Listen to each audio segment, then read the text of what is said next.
संभल में दबंगइयों ने जमकर बवाल काटा, पत्रकारों और पुलिस पर की पथरावबाजी, अफसरों की गाड़ियां फूकी, पथराव के बाद लाठीचार्ज हुआ। सर संभल में जो हालात है क्या कहेंगे सर? देखिए यहाँ पे दो जगहों पर अभी हल्की फुल्की झड़पें हुई। इसके पहले भी शुरुआत में सुबह एक झड़प हुई। लोगों ने पत्थर चलाना शुरू कर दिया। उन लोगों को दो बार खदेड़ा गया है, एक बार जामा मस्जिद के सामने और एक यहाँ पर भी ऐसा हुआ है। जो प्रक्रिया जामा मस्जिद के यहाँ चल रही है वो अदालती प्रक्रिया है और दोनों ही पक्षों के पास समान अवसर हैं। ऐसा कुछ भी नहीं हुआ है, अभी केवल सर्वे का काम चल रहा है। सर्वे का मतलब एक स्टेटस रिपोर्ट लेना कि क्या है। इसको गलत तरीके से मैनिपुलेट करके लोगों को भड़काया जा रहा है।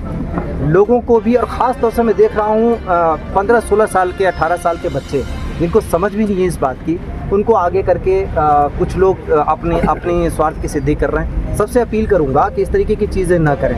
अदालत की प्रक्रिया अदालत के ज़रिए होती है, उसको अदालत के ज़रिए चलने दें। सबके पास मौका है। अगर पक्ष मजबूत है तो आप अपना पक्ष रखिए। दूसरे पक्ष को तभी कोई चीज़ अदालत में सुनवाई होगी जब उनके पास कोई साक्ष्य होगा। अभी तो शुरुआती दौर पे, अभी तो सर्वे हो रहा है। इस पर इतना उबाल आना ये ठीक नहीं है। दूसरी बात है कि कितने लोगों का भविष्य इस पे दांव पे लगेगा। बहुत सारे बच्चे हैं जो सामने में देख रहा हूँ, अगर किसी तरीके का अनटुवर्ड्स इंसिडेंट होगा, अभी जैसे पीछे वहाँ पर गोली चली, कहीं लोगों ने गोली भी चलाई, ये खबर है। उसमें अभी असेसमेंट कर रहे हैं, हमारे लोगों को भी छर्रे वरे लगे हैं।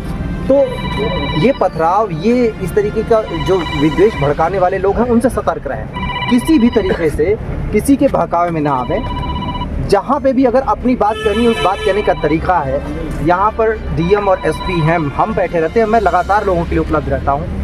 जो अदालत की प्रक्रिया उसमें हम में से कोई हस्तक्षेप नहीं कर सकता, उसमें कोई हस्तक्षेप न करें। इस तरीके का बवाल करने से संभल का नुकसान होगा, लोगों का नुकसान होगा। ये जो पत्थरबाजी देख रहे हैं, ये घरों के दरवाजे वगैरह, ये जितनी सारी चीज़ें हो रही हैं, ये नुकसान आखिरकार पब्लिक का ही है। इसमें से पता नहीं उसमें कितने बच्चों का भविष्य भी ख़राब हो सकता है अगर वो सही, अगर उनके ऊपर कोई कार्रवाई हुई। तो सर्वे टीम इस समय मस्जिद के अंदर है?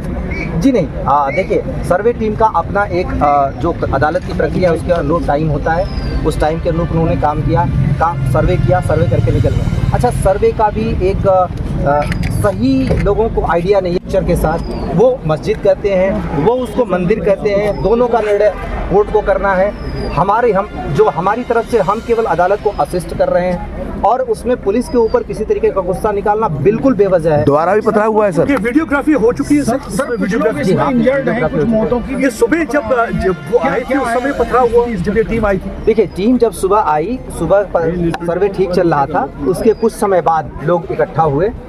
निश्चित रूप से कुछ लोग अपने वेस्टेड इंटरेस्ट के कारण लोगों को इकट्ठा कर रहे हैं और ख़ासतौर से यूथ को इकट्ठा कर रहे हैं जिनका भी पूरा भविष्य आगे पड़ा है। तो उनके इकट्ठा करने के बाद उन लोगों की तरफ से पथराव हुआ।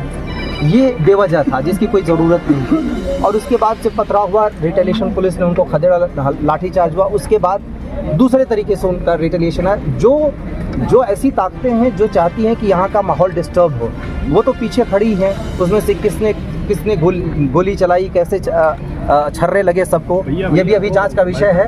और लेकिन ये इतना समझना चाहिए कि उनके पीछे लोग हैं जो चाहते हैं कि इस तरीके का माहौल डिस्टर्ब हो यहाँ का।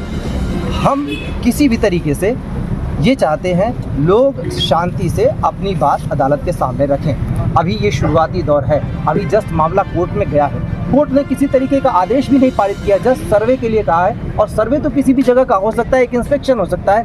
हम लोग जब किसी ज़मीन की पैमाइश करने जाते हैं तो उसका एक नजरी नक्शा बनाते हैं। इसका मतलब ये थोड़े ना कि उसका फैसला कर देते हैं, पहले नक्शा बनता है। तो अभी नक्शा बनने की प्रक्रिया है, कोर्ट को फैसला करने दें। कोर्ट को जो भी होगा, और इसमें जिसको भी अपना पक्ष रखना है वो कोर्ट में। कितने लोग अरेस्ट किए गए? कितने लोग घायल हैं? कुछ मौतों की भी सूचना है क्या? देखिए, अभी कितने लोग टोटल अरेस्ट हुए ये तो अभी नहीं। इंजर्ड कितने हैं सर? उनकी देखिए, न इंजर्ड की संख्या अभी क्लियर है, नहीं कितने लोग अरेस्ट हैं, क्योंकि अभी देख रहे हैं लगातार वहाँ से लेकर यहाँ तक लगातार भाग दौड़ी हो रही है।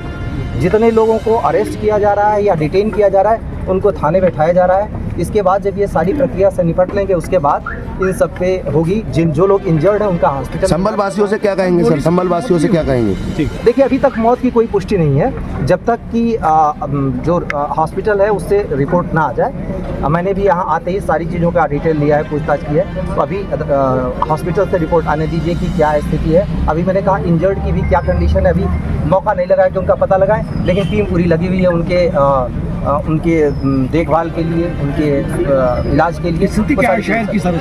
देखिए स्थिति ठीक है, ऐसी नहीं कि स्थिति कंट्रोल के बाहर है। कुछ लड़के हैं जिनको बरगला जा रहा है। एक खास एरिया है छोटा सा जिसके अंदर ये सारी चीज़ें की जा रही हैं, और हम अपनी तरफ से लगातार कह भी रहे हैं, घरों से पत्थर चलाए जा रहे हैं। अभी हम लोग जब यहाँ थे तो घर के छत के ऊपर से पत्थर चलाया गया, उन घरों में से निकाला गया जो लोग पत्थर चला रहे थे। 2 महिलाएं भी इसमें से निकली जो पत्थर चला रही थी। ये सारी चीज़ें करना मतलब एक क्या कहते हैं, हिस्टीरियत है ये। इन लोगों ने ये दिमाग का इस्तेमाल कर रहे हैं।